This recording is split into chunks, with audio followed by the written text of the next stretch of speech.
c'est Chris Albertine. Heureux de vous retrouver pour ce deuxième numéro des Chroniques de l'arrière-boutique.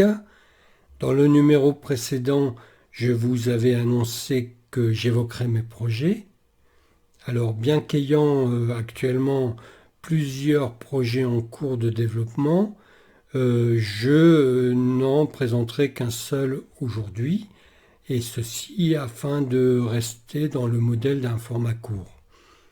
Maintenant donc, je vais vous parler de la série de films photos que j'ai commencé en juin dernier et qui est consacrée au thème des chapelles et des clochers.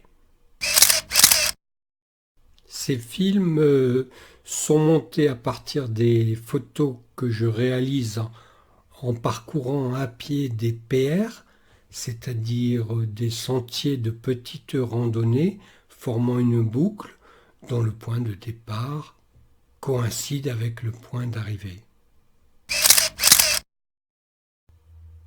Je choisis mes itinéraires en consultant les topoguides édités par la Fédération française de randonnée pédestre. Et ensuite, j'effectue un parcours qui peut varier de 5 à 15 km. En général, je suis le balisage sur le terrain, tout en me référant aux indications fournies par le topoguide.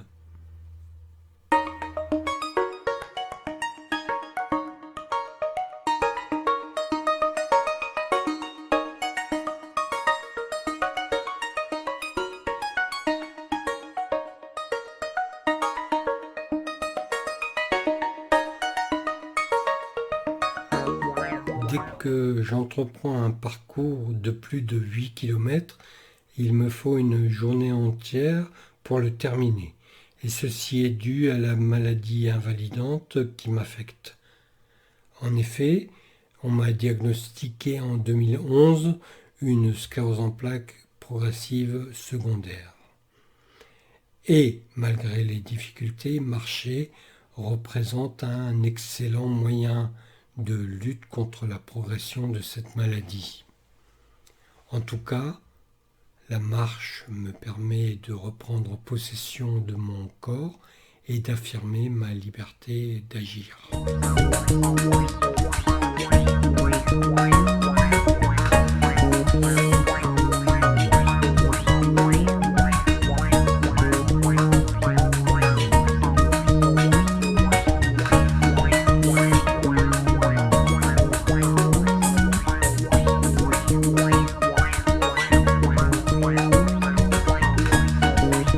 Je vais maintenant vous donner quelques informations sur le matériel photographique que j'utilise lors de mes randonnées. Alors j'ai un appareil de marque Canon, le voici.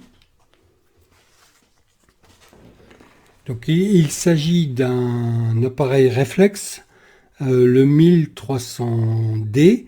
Donc c'est un appareil d'entrée de gamme, mais qui est intéressant à plus d'un titre puisqu'il permet de travailler dans de bonnes conditions.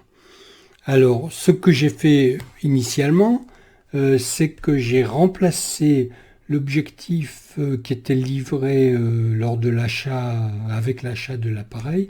C'était un objectif de 18 55 mm, donc qui avait peu de puissance et qui me convenait peu. Je l'ai remplacé par un objectif avec un zoom 5 fois plus puissant, un objectif de 18 mm, 250 mm.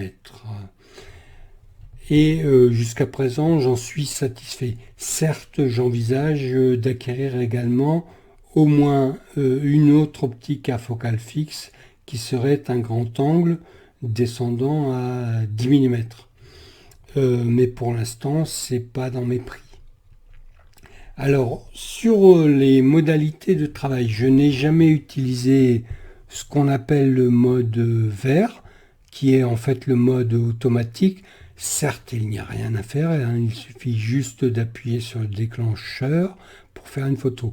Mais ce mode utilise les réglages d'usine qui sont, à mon sens, des réglages moyens assez médiocres et n'offre aucune liberté de choix. Donc j'ai commencé à travailler avec le mode TV, le mode priorité vitesse, et avec ce mode donc on joue sur la vitesse d'obturation du diaphragme, ce qui permet en particulier de réaliser des clichés de sujets en mouvement avec netteté et d'obtenir des moments arrêtés de choses qui se déplacent rapidement, comme l'eau par exemple. Depuis quelques randonnées, je combine ce mode avec le mode AV, qui est aussi un mode semi-automatique. Et avec ce mode, on influe sur la quantité de lumière qui entre dans l'appareil photo en modifiant l'ouverture du diaphragme. Cependant, ce mode ne permet pas de jouer sur la vitesse. Alors, mon objectif, c'est d'aller vers le mode manuel et de réaliser des photos le plus possible en mode manuel où l'on contrôle tous ces paramètres. Alors, j'utilise couramment la mise au point automatique qui est très bonne sur cet appareil. Donc, hormis dans quelques cas où j'ai besoin d'avoir une mise au point manuelle, je laisse en général la mise au point automatique qui est précise et rapide avec ce Canon. Autre élément sur lequel on peut jouer et sur lequel moi je n'ai pas encore joué, c'est ce qu'on appelle la balance des blancs. Alors la balance des blancs, c'est simplement le fait de pouvoir étalonner en quelque sorte les couleurs, ce qu'on appelle la température de couleur d'une image. Donc on peut obtenir des images plus ou moins froides, donc qui tirent vers le bleu, ou plus ou moins chaudes, qui tirent vers le orange, en réglant cette balance des blancs. Là aussi on peut en mémoriser au moins une, mais la balance des blancs automatique de l'appareil est également très fiable. Enfin, donc j'emporte cet appareil sur moi dans une sacoche que je tiens en bandoulière et cela me permet donc de sortir rapidement l'appareil et de réaliser mes photos en prenant le temps en général de faire mes réglages, puisqu'en randonnée nous avons bien souvent le temps de peaufiner notre cadre et nos réglages avant de prendre la photo. Ben voilà.